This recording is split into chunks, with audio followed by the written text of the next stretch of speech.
Saya pernah ditanya sampai ke tadi subuh, saya coba uraikan. Ustaz, apa hukumnya kotoran kucing atau air kencing kucing? Air kencing kucing dan pipis kucing dan kotorannya. Karena ada sementara yang menyebutkan itu hukumnya suci. Baik, kami sampaikan, saya belum menemukan siapa yang menyebutkan itu suci. Karena hadis-hadis yang menyebutkan tentang kucing tidak menyebutkan kotorannya yang suci. Bukan pipisnya, tapi air liurnya. Ya, hadisnya benar yang disebutkan, tapi cara memahami hadisnya keliru. Apa sebabnya? Dua hal. Pertama, hadisnya tidak dibaca dengan ilmu hadisnya. Dalam ilmu hadis ketika akan membaca hadis, selain melihat bahasa hadis, juga melihat asbabul wurudnya. Sebab kenapa hadis itu muncul. Antum lacak lagi tentang hadis kucing itu yang sekarang marak dibincangkan, itu setidaknya ada di Abu Daud nomor hadis 75, di An-Nasai nomor hadis 68, di At-Tirmidzi nomor hadis 92.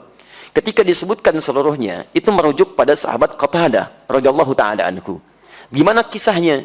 Kisahnya ketika beliau berkunjung ke rumah anaknya, kemudian akan berwudu, menantunya melihat akan berwudu, air yang digunakan dijilat oleh kucing sebelumnya.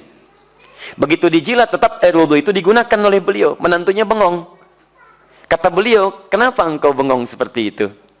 Maka dijelaskanlah oleh beliau, keluarlah kalimat itu. Innaha laisat binajasin wahiyya minat tawafina alaikum. Saya pernah mendengar Rasulullah SAW pernah bersabda, ya, air liur kucing itu tidak najis. Yang disebut air liurnya, bukan kotorannya. Itu tidak najis. Karena kucing itu hewan-hewan yang sering hadir di sekitaran kita. Baik, dari mana tahu itu menunjuk pada air liur? Baca hadis 76-nya di riwayat Abu Daud. Ya, di situ ada riwayat dari Sayyidah Aisyah radhiyallahu taala anha menyebutkan, karena Rasulullah sallallahu alaihi wasallam di riwayatnya raaitu Rasulullah sallallahu alaihi wasallam, saya pernah melihat Rasulullah sallallahu alaihi wasallam yatawaddau bifadli. Beliau pernah berwudu menggunakan air yang pernah dijilat oleh kucing. Jadi berbicara tentang air liurnya, bukan berbicara tentang kotorannya. Sekaligus ingin membedakan air liur kucing dengan air liur anjing. Kalau air liur kucing menjilat bijana atau menyentuh bijana, maka tidak perlu dibasuh karena suci nilainya. Boleh antum gunakan airnya. Tapi kalau anjing yang menjilatnya, maka baru dibasuh dengan 7 basuhan, salah satu menggunakan tanah. Itu maksudnya. Dan semua mazhab di sini sepakat.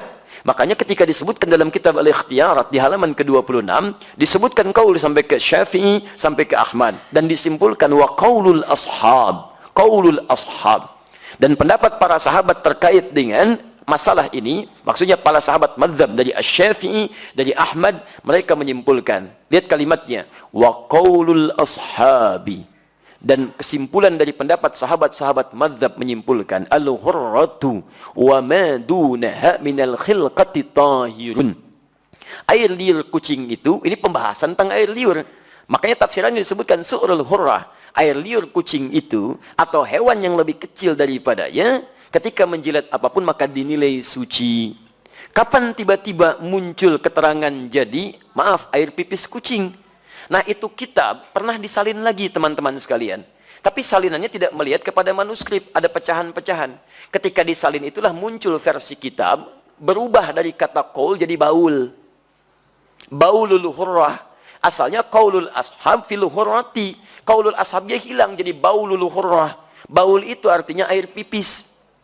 Maka berubah terjemahan. Air pipisnya kucing itu suci. Dari sini bencana mulai muncul. Nah, di teman-teman sekalian itu asalnya bersumber dari kitab yang dibaca salah salin dan tidak merujuk kepada manuskripnya.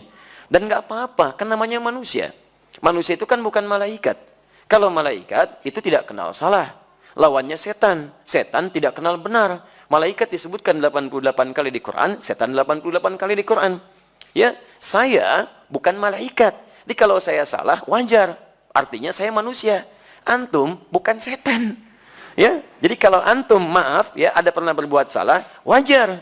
Karena setan tidak pernah kenal benar. Di teman-teman sekalian, kalau ada orang berbuat khilaf, jangan diungkap khilafnya. Cukup kemudian kita koreksi dengan cara yang baik dan tidak perlu kemudian dibesar-besarkan sehingga menjadi aib. Kadang-kadang kebenaran dan kebaikannya lebih banyak dibandingkan dengan kekurangannya. Di situ kita bisa bersikap, kata Al-Quran surah ke-5 ayat ke-8 paling kanan di pertengahan. Ingat baik-baik. Jangan sampai rasa tidak suka kita pada seseorang atau suatu kaum membuat kita berlaku tidak adil. Wala yajrimannakum syana'anu qaumin ala alla ta'dilu. I'dilu huwa aqrabu littaqwa.